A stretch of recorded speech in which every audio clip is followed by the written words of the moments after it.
Dears, welcome back to Xylem learning. Shweta miss ആണ്. അപ്പൊ Christmas exam ഒക്കെ കഴിഞ്ഞ് എല്ലാവരും വെക്കേഷൻ ഒക്കെ അടിപൊളിയായിട്ട് എൻജോയ് ചെയ്ത് ഇനിയിപ്പോ സ്കൂളിലേക്കൊക്കെ മെല്ലെ മെല്ലെ പോയി തുടങ്ങിയിരിക്കുകയാണല്ലേ.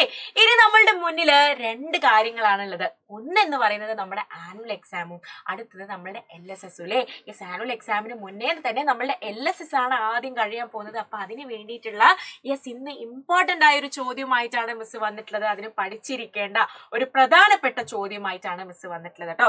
അതിന് മുന്നേ നമ്മളൊരു കാര്യം മിസ് പറഞ്ഞുതരാം.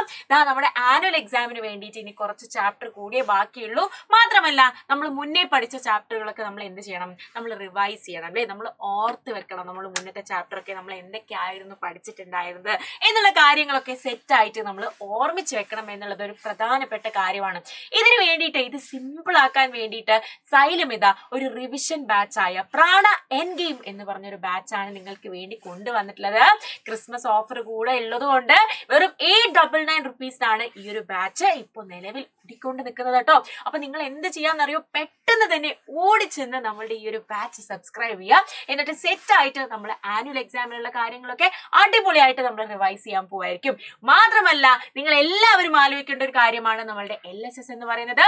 LSSന് വേണ്ടിയിട്ട് ഒരു ഫ്രീ ബാച്ച് ആയ നമ്മുടെ ജ്വാല LSS പറഞ്ഞു പോകുന്ന LSSലെ എല്ലാ ചാപ്റ്ററുകളും എല്ലാ സബ്ജക്റ്റുകളും പറഞ്ഞു പോകുന്ന ഒരു ഫ്രീ ബാച്ചാണ് നമ്മുടെ ജ്വാല ബാച്ച്. ഈ ഒരു ബാച്ചും നിങ്ങൾ എന്ത് ചെയ്യുക, നിങ്ങൾ എത്രയും വേഗം യൂട്ടിലൈസ് ചെയ്യുക. ഫ്രീ ആയിട്ടാണ് എല്ലാ കാര്യങ്ങളും പഠിപ്പിച്ചു തരുന്നത്. അപ്പൊ ഈ വേഗം തന്നെ എന്റെ മക്കളെ എല്ലാവരും എന്ത് ചെയ്യുക, വേഗം തന്നെ പെട്ടെന്ന് തന്നെ സബ്സ്ക്രൈബ് ചെയ്യുക കേട്ടോ. അപ്പൊ മക്കളെ, നമ്മുടെ ഇന്നത്തെ ഈ ഒരു LSSന്റെ ചോദ്യം എന്താണ് എന്നുള്ളത് നമുക്ക് നോക്കിയാലോ അല്ലേ.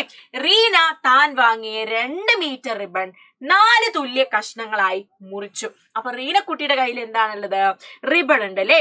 ഒരു റിബൺ ഉണ്ട്. ആ റിബണിന്റെ നീളം 2 മീറ്റർ ആണ്. 2 മീറ്റർ ആണ് ആ ഒരു റിബണിന്റെ നീളം. മക്കളെ, നമ്മളൊരു കാര്യം പഠിച്ചിട്ടുണ്ടല്ലോ അല്ലെ. 1 മീറ്റർ എന്ന് പറയുന്നത് 100 സെന്റിമീറ്റർ ആണ് എന്ന് നമ്മൾ പഠിച്ചിട്ടുണ്ട്. അങ്ങനെയെങ്കിൽ 2 മീറ്റർ എത്രയാണ്?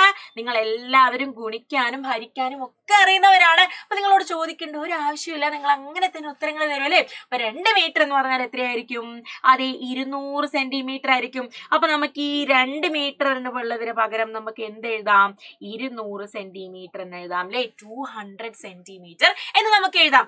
ആരും ഒന്നും പറയില്ലല്ലോ അല്ലെ. 200 സെന്റിമീറ്റർ എന്ന് എഴുതി വെച്ചാൽ 2 മീറ്റർ എന്ന് പറയുന്നത് 200 സെന്റിമീറ്റർ ആണ് എന്ന് എല്ലാവർക്കും അറിയാം അല്ലെ. കുഞ്ഞി ക്ലാസ് മുതൽ പഠിക്കുന്നതാണ്.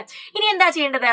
ഈ ഒരു 2 മീറ്റർ റിബൺ 4 തുല്യ കഷ്ണങ്ങളായി മുറിച്ചു എന്ന് പറഞ്ഞാൽ എന്തായിരിക്കും? 4 തുല്യ കഷ്ണങ്ങളായിട്ട് ഈ ഒരു റിബൺ മുറിച്ചു അല്ലെ. 1 2 3 4 4 തുല്യ കഷ്ണങ്ങൾ ഈക്വൽ ആയിട്ടാണ് മുറിച്ചിട്ടുള്ളത് എന്ന് പറഞ്ഞാൽ ഒരു റിബണിന്റെ നീളം എത്രയാണ്? യെസ്, ഒരു കഷ്ണത്തിന്റെ നീളം എത്രയായിരിക്കും? 1 പീസ് അല്ലെ. റിബൺ 1 പീസിന്റെ കഷ്ണം എന്ന് പറയുന്നത് 200 ഡിവൈഡഡ് ബൈ 200നെ 4 കൊണ്ട് ഹരിക്കണം. 200 ഡിവൈഡഡ് ബൈ 4 ചെയ്താൽ ഒരു റിബണിന്റെ നീളം എത്രയാണ് എന്നുള്ളത് നമുക്ക് കിട്ടും അല്ലേ. അപ്പൊ 4 × 5 4 × 5 എന്ന് പറയുന്നത് 20 ആണ്. ഇവിടെ മൈനസ് ചെയ്താൽ 0 വരും അല്ലെ. അപ്പൊ ഈ ഒരു 0 ഇവിടെയും വരും. അപ്പൊ 50 സെന്റിമീറ്റർ ആണ്. യെസ്, ഒരു കഷ്ണം എത്രയാണ്? ഒരു കഷ്ണം എന്ന് പറയുന്നത് 50 സെന്റിമീറ്റർ. 50 സെന്റിമീറ്റർ ആണ് ഒരൊറ്റ റിബണിന്റെ പീസ് എന്ന് പറയുന്നത്. അങ്ങനെയെങ്കിൽ നമ്മുടെ ചോദ്യം എന്താണ്? അതിലൊരു കഷ്ണത്തിൽ നിന്ന് പകുതി മുറിച്ച് തന്റെ കൂട്ടുകാരി റാണിക്ക് കൊടുത്തു. നമ്മുടെ റീനക്കുട്ടി എന്താ ചെയ്തത്? ഈ ഒരു 50 സെന്റിമീറ്റർ ഉള്ള ഒരു റിബൺ എടുത്തിട്ട് അതിന്റെ പകുതി മുറിച്ചു അല്ലെ. അതിന്റെ പകുതി എത്രയായിരിക്കും? യെസ്, 50ന്റെ പകുതി എത്രയായിരിക്കും മക്കളെ? 50ന്റെ പകുതി എന്ന് പറയുന്നത് 25 സെന്റിമീറ്റർ ആണ് നമ്മുടെ റാണിക്ക് റീന കൊടുത്തത്. ഇനിയോ കൂട്ടുകാരിക്ക് കിട്ടിയ റിബണിന്റെ നീളം എത്ര? 25 സെന്റിമീറ്റർ. കണ്ടോ, വളരെ എളുപ്പമുള്ള ചോദ്യമാണ്. നമ്മൾ ജസ്റ്റ് ഒന്ന് വായിച്ച് നമ്മൾ മനസ്സിലാക്കേണ്ട ഒരു താമസം മാത്രമേ ഉണ്ടാവുള്ളൂ കേട്ടോ. അപ്പൊ അടുത്ത ഒരു വീഡിയോ ആയിട്ട് LSSലെ ഇമ്പോർട്ടന്റ് ചോദ്യങ്ങളുമായിട്ട് മിസ് വരുന്നതായിരിക്കും. അതുവരേക്കും ബൈ.